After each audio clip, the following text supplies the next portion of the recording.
Odd responded, "I spent 4 years and $420,000 rebuilding the house my parents lost to a fire that took everything they had spent 30 years. I spent 4 years and $420,000 rebuilding the house my parents lost to a fire that took everything they had spent 30 years creating. I did not do it because anyone asked me to. I did not do it because I expected anything in return. I did it because I am the child who always showed up, who always handled the hard things, and because when I watched my mother stand in the driveway holding a plastic bag with the 3 things she had managed to grab on the way out, I made a decision right there on that sidewalk that I was going to fix this. What I did not tell my family was how I had structured the ownership. I did not mention the LLC. I did not explain the management agreement I had already filed. I did not describe the clause my attorney and I had drafted that made any unauthorized transfer or encumbrance of the property legally void from the moment it was attempted. On the morning I planned to hand my parents the keys, my uncle pulled into the driveway in a car I did not recognize, and the man who got out of the passenger seat was carrying a real estate portfolio. My uncle had brought a real estate agent. He had brought a real estate agent to the key ceremony for a house that I had spent 4 years building for my parents because their home had burned to the ground. And he had a document in his hand with my parents' names on it that he had apparently convinced them to sign the night before. What my uncle did not know, and what the real estate agent standing in my parents' future driveway did not know, was that neither of my parents had the legal authority to sign that document in any way that was binding. The property was not in their names. It had never been in their names. And I had structured it that way 18 months before this morning, specifically because I had seen something in my uncle's behavior that told me this day was coming. I let them finish their presentation. I let my uncle explain the listing plan, I let the agent quote the market value, and then I opened my bag. Pause. If you have ever poured everything you had into something for the people you love and watched a family member try to turn your sacrifice into their opportunity, type "done everything right" in the comments. I read every single one. My name is Caleb Thornton. I am 38 years old. I work as a contract administrator for a commercial property firm, which means my entire professional life is built around understanding what documents mean, what they prevent, and what happens when people try to work around them. I have reviewed thousands of agreements. I have caught hundreds of errors that would have cost clients money or freedom or both. I know exactly how a forged signature looks next to a real one. I know exactly what a deed needs to say to hold up in court. I know exactly which clauses stop a transfer before it starts. This is not a hobby for me. This is 8 years of professional training that I had applied to every important transaction in my adult life. And when my parents' house burned down on a Thursday evening in November, I did not just see a tragedy. I saw a situation that needed to be structured correctly from the very beginning before emotions could make anyone vulnerable. I started building the legal framework the same week I started talking to contractors. Most people who do something generous build the thing first and protect it second. I have learned over 8 years of professional work that this is backwards. You build the protection first. The thing comes after. The protection is what makes the thing real. My parents have been married for 39 years. My father worked in logistics for most of his career and retired 3 years ago. My mother was a school secretary for 26 years and she retired the year before the fire. They had paid off their house. They had a small amount in savings. They had a life that was modest and stable and theirs. The fire started in the garage from an electrical fault. It moved fast. My father got out first and then went back in for my mother, and they both stood on the sidewalk in the cold watching everything they owned burn. The investigator's report said the structure was a total loss. The insurance paid out, but the payout covered the land value and a fraction of the rebuild cost because the policy had not been updated in 11 years. My parents were going to be left with an empty lot and a number that did not come close to covering what they needed. I had the money. I had been saving aggressively for 6 years. I had investments that had grown well. I had no mortgage of my own. I looked at my parents on that sidewalk and I made the decision in about 30 seconds. I was going to rebuild their home, not a similar home, their home, every room where it had been, every feature they had lived with for 30 years, better in the ways that mattered and exactly the same in the ways that would make it feel like coming home. I hired an architect the following week. I met with my attorney the same week. I explained the full situation. My parents would be living in the house. I would be funding the rebuild entirely. My uncle, who is my father's older brother, had already begun making comments at family gatherings about the insurance payout and what the land was worth and whether my parents had considered their options. He used the phrase "considered your options" 4 times in the first month after the fire. My attorney and I discussed the best structure for this kind of situation. We decided on a single-member LLC that I owned and controlled entirely. with the rebuilt property held by the LLC and my parents designated as lifetime occupants through a notarized occupancy agreement that guaranteed them the right to live in the property for the rest of their lives, terminable only by their own choice. The LLC operating agreement contained a clause that voided any sale, transfer listing, or encumbrance of the property without my written authorization as sole manager. It also contained a provision that any agreement purporting to transfer or list the property that was signed by anyone other than me, as sole manager, was void on its face regardless of the number of signatures it carried. I had this document reviewed by a second attorney who specialized in real estate litigation. She made 2 additions that I accepted. The structure was complete before the first foundation was poured. Pause. I want to describe what I built because I think it matters. The original house had been a 3-bedroom ranch-style home with a single bathroom and a kitchen that my mother had always said was too small. I kept the ranch layout because my parents are older and neither of them needs stairs in their daily life. I expanded the kitchen by 12 feet. I added a second bathroom adjacent to the primary bedroom because my father gets up twice a night, and my mother had mentioned once that she wished he did not have to walk the full hallway in the dark. I installed heated floors in both bathrooms because my parents live in a cold climate, and my mother's circulation is not what it was 10 years ago. I put in an emergency call system in every room connected to a monitoring service. I prepaid the property taxes for 7 years through an escrow account. I had the contractor build a covered back porch because my father had always wanted one and the original house never had it. I had a small raised garden bed installed for my mother who has grown tomatoes every summer for as long as I can remember.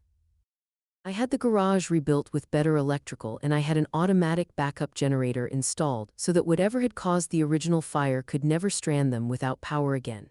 Every choice I made was based on something I had observed about how my parents actually lived, not what I imagined they needed, what I had watched them need over 38 years of paying attention. The build took 22 months. My parents stayed with my aunt on my mother's side during construction. I visited the site every 2 weeks. I reviewed every invoice. I walked every completed phase with the contractor and the architect. I handled all the permits and inspections through my LLC as the property owner. My uncle visited the site twice. Both times he asked me questions about the timeline and the cost that felt more like assessment than curiosity. He asked me once whether I had thought about what would happen to the property when my parents were gone. He asked me this while standing in the unfinished living room. I told him I had thought about it carefully and that everything was structured appropriately. He nodded and said nothing further. But I saw him look at the square footage and the finished ceiling height and the new kitchen layout, and I could see him calculating something. I noted both visits in a document I kept. I noted the specific questions he asked. I noted the dates. I had been keeping this document since the second time he used the phrase "considered your options" at a family dinner 2 months after the fire. I do not keep notes like that because I am paranoid. I keep notes like that because I am a professional, and professionals document things before they need documentation. The house was finished in early spring. I arranged a key ceremony for a Sunday morning. I invited my parents, my 2 aunts on my mother's side, my cousin who had helped my parents move their remaining belongings into storage, and my mother's closest friend from her years at the school. I did not invite my uncle. He was not on the list. He had not contributed to the rebuild financially or in any practical way. He had offered twice to connect me with contractors. He knew, and I had declined both times because I had my own contractor whom I trusted and whose work I had verified. My uncle found out about the ceremony from my father, who had mentioned it in passing on a phone call. My uncle asked my father what time to arrive. My father, because he is the kind of man who does not understand that some people should not be included in some things, told him 10 in the morning. I did not know this until my uncle's car pulled into the new driveway at 9:58 with a passenger I had never met carrying a leather portfolio. I was standing by the front door when they arrived. My parents were already inside with my aunts looking at the kitchen. My cousin was on the back porch. The morning was clear and cold. My uncle got out of the car first. He was dressed in a way that told me this was not a casual visit. He had on his good jacket. The man with the portfolio was in a suit. My uncle introduced him as a real estate professional he had worked with on a previous transaction. He said it with a kind of rehearsed casualness that told me he had practiced the sentence. I said good morning to both of them. I asked my uncle what had brought him out. He said he had something he wanted to share with my parents that he thought would be good for the family. He said he had done some thinking about the property and about my parents' future, and he wanted to make sure everyone had considered all their options. There was that phrase again, all their options. I invited them in. Pause, let me tell you what happened in the next 20 minutes. My uncle had gone to my parents the previous evening. He had driven to my aunt's house where they were still staying because the key ceremony was the following morning and they had planned to drive over together. He had sat at the kitchen table with my parents and he had told them that I had built the house in a way that technically meant they did not own it, and that this was something they should think carefully about. He told them that a property of this value in their names would be an asset they could use to secure their retirement. He told them that a real estate professional he trusted had looked at the situation and believed there was a path to getting the house transferred into their names, and then listed for a significant return that could fund a more financially flexible retirement in a smaller property. He told them the rebuilt house was worth substantially more than their retirement needs and that living in it was leaving money on the table. He had a document for them to sign that expressed their wish to have the property transferred to their names and listed for sale by the real estate agent he had brought. My parents, because they are trusting people and because my uncle is my father's older brother, and because no one had explained to them in specific terms exactly how the legal structure worked, had signed it, not because they wanted to sell the house. My father told me later that he thought signing it was just a formality that would get their names on the deed the way he had always assumed they would be. My uncle had framed it that way, as a formality, as something that simply clarified ownership. He had not mentioned the sale or the listing in terms they understood as immediate and real. He had been deliberately unclear. That is what I was told afterward by both of my parents separately and independently. My uncle sat down at my parents' new kitchen table. My parents came in from the kitchen looking slightly uncomfortable in a way that told me they already sensed something was off. The real estate agent opened his portfolio. My uncle began explaining that he had given a lot of thought to my parents' financial situation and that he had brought someone who could walk everyone through an opportunity. He used the word opportunity the way he had always used it, as though it were a door he was generously holding open. He said the property was valued between $660,000 and $700,000. He said that if my parents were the owners of record, they could list it, sell it, purchase a smaller home for perhaps $200,000 and bank the difference as retirement security. He said my parents deserved financial freedom. He said he was doing this because he cared about the family. He looked at me once during this speech and his expression said, "And there's nothing you can do about it because they already signed." I let him finish. I let the agent quote the listing strategy. I let my uncle say the words retirement security 2 more times. Then I asked him one question. I asked him whether he had explained to my parents that the document they signed last night had no legal effect whatsoever. He stopped talking. Pause. I need to explain something now, and I want to do it in plain language because this is the part of the story that I think matters most. An LLC is a limited liability company and it is a legal entity SEP. It from any person. When I placed the property into my LLC, the property became owned by that entity. My parents are not members of the LLC. My uncle is not a member of the LLC. I am the sole member and sole manager. This means that any document purporting to transfer, list, sell, or encumber the property that is not signed by me as sole manager of the LLC has no legal standing. It is not a formality. It is not a technicality. It is the foundational rule of how the entity works. My parents signing a piece of paper at a kitchen table expressing their wish for ownership transfer does not create ownership transfer. It creates a piece of paper with their signatures on it that means nothing in a legal context. The property was never in their names. There was nothing to transfer because there was nothing they owned to express a wish about. The document my uncle had them sign was not a legal instrument. It was a prop. It was designed to look like a step in a process in order to convince my parents that the process was underway. And the reason my uncle believed it might work was that he assumed I had not thought carefully about the structure. He assumed I was a generous person who had built something large and important and then left it unprotected because generous people often do. He had watched me for 4 years and seen someone who gave a great deal without expecting much, and he had drawn the wrong conclusion from that. Generosity and carelessness are not the same thing. I am generous. I am not careless. Pause slow. I opened my bag. I placed the LLC operating agreement on the table open to the page that listed me as sole member and sole manager, and that contained the clause voiding any unauthorized transfer or listing. I placed it in front of the real estate agent first because I wanted him to understand the situation before anything else happened. He read it. His expression changed in about 15 seconds. The second document I placed down was the occupancy agreement. This was the notarized agreement guaranteeing my parents the right to live in the property for the rest of their lives, terminable only by their own written choice made freely and without any third-party involvement. This document also contained a clause that made any transaction that would result in my parents' displacement from the property, without their fully informed, independently witnessed consent, legally voidable by either of them at any point up to, and including after the transaction closed. The agent read this document too. He closed his portfolio. I noted that. The third document I placed down was a letter from my attorney addressed to anyone claiming authority to list, sell, transfer, or encumber the property. It explained the LLC structure. It explained the occupancy agreement. It referenced the specific clauses that applied to the current situation. It stated that any attempt to proceed with a listing or sale without authorization from me as sole LLC manager would constitute tortious interference with a legal business entity, and that my attorney was prepared to file for an injunction within 24 hours of any unauthorized action. The letter was already notarized. It was dated that morning. My attorney had prepared it the previous night when I had called her after my cousin texted me a photograph of the document my uncle had brought to my parents' kitchen. My cousin had taken a photograph of it while my uncle was explaining it to my parents. She had sent it to me at 9:47 in the evening. I had called my attorney at 9:50. The fourth document I placed down was a complaint form, pre-filled, addressed to the State Real Estate Licensing Board. It referenced the agent's license number, which I had looked up that morning using the state licensing database, and it described his participation in an attempt to facilitate an unauthorized transfer of LLC-held property using a document with no legal standing obtained from non-owners. It was not filed. It was ready to be filed. I put it face up in front of the agent and let him read his own license number at the top of the page. Pause. The room was quiet. My father was standing in the kitchen doorway. My mother was seated at the table. She had her hands folded the way she folds them when she is waiting for something unpleasant to be over. The real estate agent closed his portfolio and said that he had not been given the full picture of the property's legal structure and that he was not in a position to proceed with any listing discussion.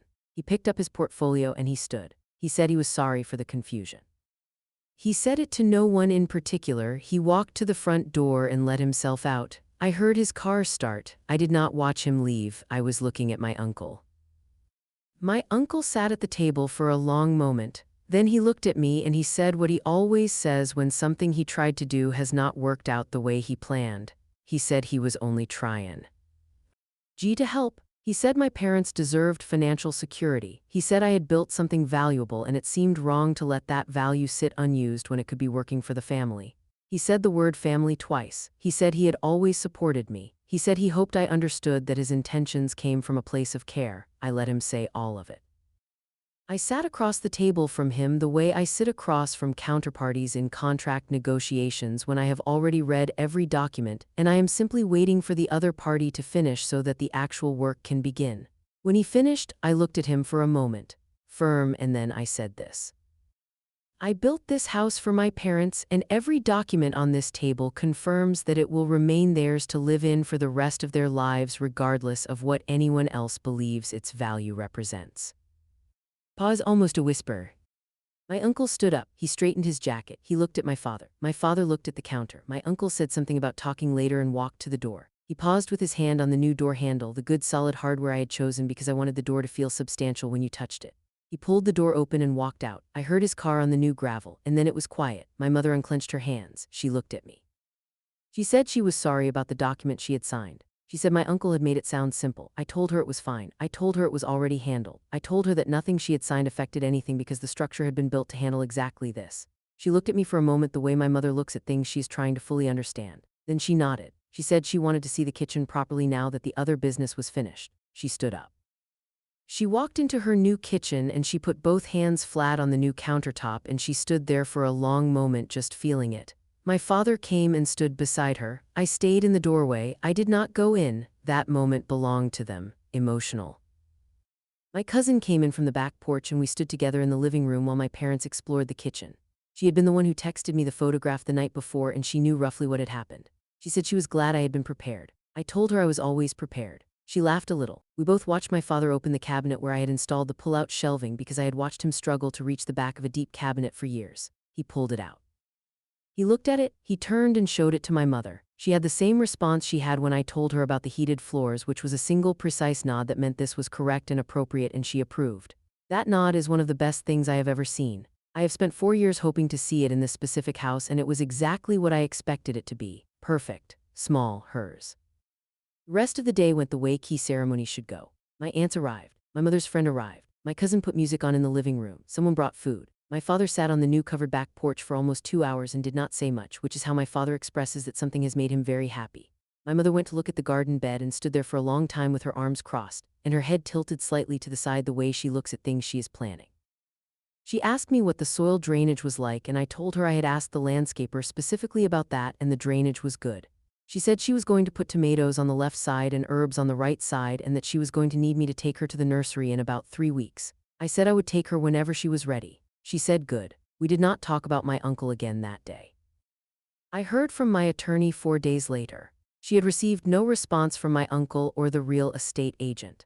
The complaint form I had shown the agent had not been filed, but my attorney had sent a courtesy notice to the licensing board informing them that a situation had arisen that had been resolved and that she was retaining documentation of the agent's involvement. The agent had, according to her follow-up, filed a written account with the board himself, preemptively stating that he had been engaged under false pretenses and had withdrawn from the matter immediately upon learning the actual legal structure of the property. He had done this to protect his own license. My attorney said this was probably the smartest thing he had done in the whole situation. I agreed with her. My uncle called my father once in the following 2 weeks. My father told me that the call was short and that my uncle had said very little of substance. My father said he had told my uncle that the house was exactly what he had needed and he was grateful for what I had done and that he did not think there was anything more to discuss. My father does not often deliver sentences that definitive. I was glad to hear it. I wrote it down in my document. I want to talk to you now about the thing I have been thinking about since that morning on the driveway. I am not a person who builds things and then waits for someone to try to take them. That is not who I am, and that is not how I think about the world. What I am is a person who understands that the structures you build around something are part of building the thing itself. You cannot separate them. When I expanded my parents' kitchen, that was love expressed in square footage. When I installed the pull-out shelving, that was love expressed in hardware. When I set up the LLC and drafted the occupancy agreement and had the clauses reviewed by a second attorney, that was love expressed in legal language. All of it came from the same place. All of it was saying the same thing. I see you, I see what you need, I see what could threaten it, and I am going to make sure that what I built for you holds. People who do not understand this kind of thinking see the legal structure as separate from the gift. They see it as defensive or distrustful. My uncle saw it as an obstacle between him and an asset he believed he had found a way to reach. What he did not understand was that the legal structure was not separate from the gift. The legal structure was the deepest part of the gift. It was the part that said, this cannot be undone, this is permanent. This is yours and only yours for as long as you are alive and choose to be here. That is not something you can say with lumber and countertops alone. You need documents for that. You need clauses and notarizations and LLC structures and occupancy agreements with independently witnessed consent provisions. You need all of it. And when you have all of it, what you have built is not just a house. It is a fortress with a home inside it. And the home is warm and the fortress is invisible, and the person you built it for drinks their coffee in the morning and hears water and does not know about any of the mechanisms that make sure that what they are experiencing cannot be taken from them. That is the goal. That is what I was working toward for 4 years. I think about the people who watch videos like this and recognize themselves in the story. Not in my position necessarily. Maybe in my parents' position. Maybe in the position of someone who had something built for them that they did not know how to protect. Or maybe in the position of someone who built something for someone they loved and left it exposed because they could not imagine that the exposure would be found and used. I have been in that position with smaller things over the years. I have drafted agreements and left signature lines blank because I trusted the relationship. I have made verbal commitments that were not documented because documenting them felt like distrust. I have let handshakes stand in for paperwork because paperwork felt like introducing conflict into something that should have been simple. And every single time, without exception, the gap I left was eventually found by someone. Not always by someone who intended harm from the beginning. Sometimes by someone who saw the gap and rationalized their way into thinking they were allowed to walk through it. The gap is the invitation. When you close the gap, you remove the invitation. You are not being suspicious of anyone specific. You are simply removing a door that should not have been there. And the people who love you and respect your work will never even notice the door is gone because they were never planning to walk through it. Preparation is not a defensive posture. Preparation is the most confident thing you can do. When you prepare correctly, you're saying, I know this is real, I know this has value, and I know enough about how the world works to make sure it stays where I put it. That confidence is what I want to leave you with. Not the legal mechanisms, though those matter, and I encourage you to talk to an attorney about anything you're building that matters to you. Not the specific documents, though those are real and they hold. I want to leave you with the confidence that comes from having thought ahead, from having walked through every scenario and answered every question before the question was asked, from knowing that when the car pulled into the driveway with the man carrying the portfolio, there was nothing he could do that I had not already accounted for. That is not a feeling of triumph. It is quieter than triumph. It is the feeling of having done the full job completely. Of having built the thing and protected the thing and then stood beside the thing while someone who did not understand it tried to claim it and watched their attempt dissolve against the structure you had built before they ever arrived. Build the thing. You build the protection around the thing. And do not leave gaps because you are too generous to imagine they would be found. They will be found. They are always found. The gap is never as invisible as it feels. What is invisible is the fortress when it is built correctly. The fortress does not announce itself. It simply holds. And when someone walks into the space between what they expected and what they find, the fortress does the talking. You do not have to raise your voice. You do not have to feel anything except the deep, solid confirmation of something you knew a long time ago. You knew this moment was coming, you built for it, it came, and the thing is still exactly where you put it. Thank you for being here with me today. If this story found you at a moment when you needed to hear it, I am glad. If you are in the middle of building something important for someone you love, I hope this gave you one more thing to think about before you finish. Talk to an attorney. Set up the structure before the structure is needed. And remember that the protection you build is not a statement about your distrust of people. It is a statement about the value of what you created. Things of value deserve protection. The people you love deserve the permanence that only structure can provide. Build it right the first time, because the best time to build the fortress is before anyone knows the thing inside it exists. Until next time, protect what you built, and remember your worth was never up for a vote. Important note: this story is a work of fiction created for entertainment and storytelling purposes only. Any resemblance to real people, real events, or real locations is purely coincidental. All legal and financial details in this story are included for narrative purposes and do not constitute legal or financial advice. Claude is AI